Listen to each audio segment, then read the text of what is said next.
ko. Gusto lang na naman kausap. Hindi naman karga eh, kundi kausap. Opo.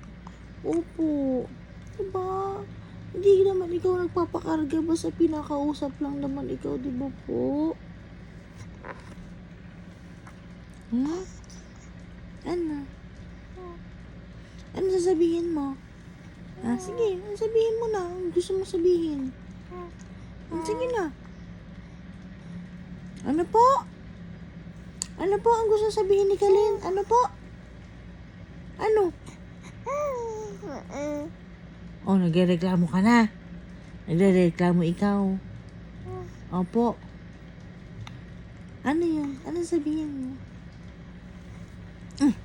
Bakit naman nagkaganon? Bakit? Gusto mo gumala? Gagala ikaw, Kalin? Kalin? Kalin? Gusto mo gumala? Ha? Kaling. Gusto mo gumala?